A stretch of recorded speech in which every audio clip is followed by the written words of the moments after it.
Hello everybody, this is Dratnos, and in this video I'll be describing my perfect dungeon.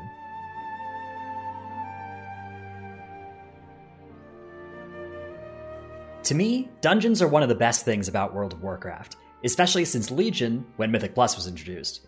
But not all dungeons are created equal. My perfect dungeon would take inspiration from the great dungeons of WoW's history, while also learning from the mistakes of dungeons like Violet Hold, the Oculus, and Violet Hold the second time. Of course, this is a subjective project, and you may value very different things than me in your perfect dungeon. You may, for instance, be extremely offended by the joke I made a few seconds ago at the expense of the Violet Hold. We'd love to hear your ideas on what makes the perfect dungeon, and which of my ideas you like or don't like in the comments below. Let's get started with storytelling.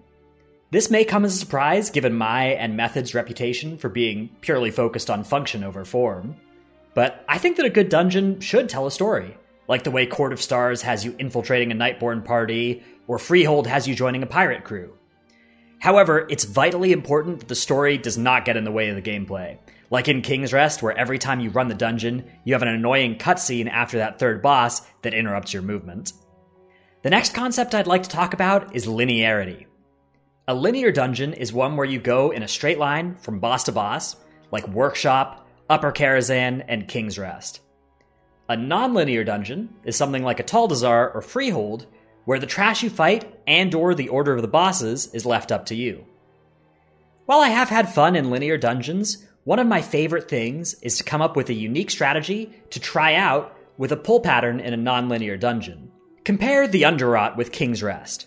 Both do have a set order of bosses that you fight, but the Underrot allows you to mix and match different trash pulls between each boss, with the only required trash being all the stuff in Kragmaw the Infested's room, where you actually have complete choice about what to pull, since none of the mobs actually pull with each other, none of them are linked. In King's Rest, by contrast, there's very little choice. Most packs are fought one at a time, in a preset order, such that there's very little creativity you can apply to your strategy. My perfect dungeon, it might be fully non-linear, like a Taldazar, but it could also be somewhat linear, as long as it ended up more like the Underrot than like King's Rest. The trash pulls themselves are a crucially important part of the dungeon. For all the supposed non-linearity of a Taldazar, there are a handful of egregiously over-tuned pulls in that dungeon that dramatically reduce the amount of actual options that you have. Consider the double reanimated Honor Guard pulls, and the Dazari Colossus pulls to a lesser extent. At basically any keystone level where the bosses or the other trash pulls are challenging, these pulls become close to impossible. So instead of having a bunch of options about which trash to pull, based on which order you want to fight the bosses, most groups end up pulling the same set of trash and using the same skips to avoid those impossible pulls. Bosses, and sometimes mini-bosses, are at the heart of every dungeon. The best boss fights are challenging, sometimes because of how they beat your tank down and force them to carefully plan out defensives, sometimes because of the damage checks, sometimes because of mechanics that are just difficult to execute, and sometimes because of massive group-wide damage that pushes your healer to their limits. In some rare cases, bosses even combine some or all of these challenges. In my perfect dungeon, there is something difficult for every role, but what's important is that none of them feel unfair to any specific role, in the way that Shadow of Zul does for some tanks at high keystone levels. At a certain keystone level, somewhere in the high 20s right now, it's normal for stuff to get one-shotty, and for there to be legitimate questions about, how on earth am I supposed to survive this mechanic? Do I need some sort of obscure tank trinket? Do I need a bunch of avoidance? Or do I need to use some weird line-of-sight strategy? That is fine and normal, and it's always going to happen if you have an infinitely scaling system like Mythic Plus, but it's vitally important that it doesn't begin happening at lower key levels.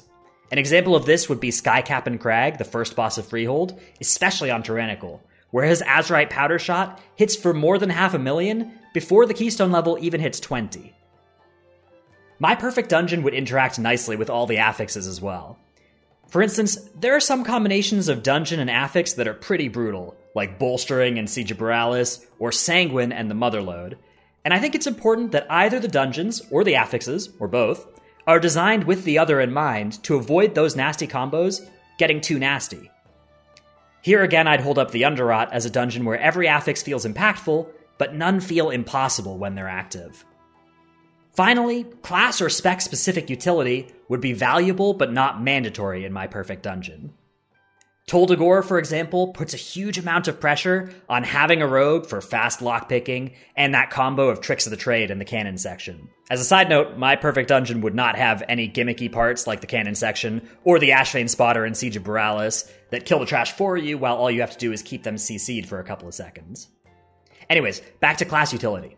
I think that the ideal dungeon has some areas where something like Mass Dispel or Warlock Gateway or a Demon Hunter's Blade Dance, those do something cool, but there shouldn't be huge discrepancies between whether or not the dungeon feels doable based on whether or not your group contains a rogue, for example. So there you have it. Those are some of my ideas for what makes the perfect dungeon. Let us know in the comments below if you agree or disagree with my ideas, hit that like button if you like the video, and be sure to subscribe so you don't miss the next one. I've been Dratnos, and thanks for watching.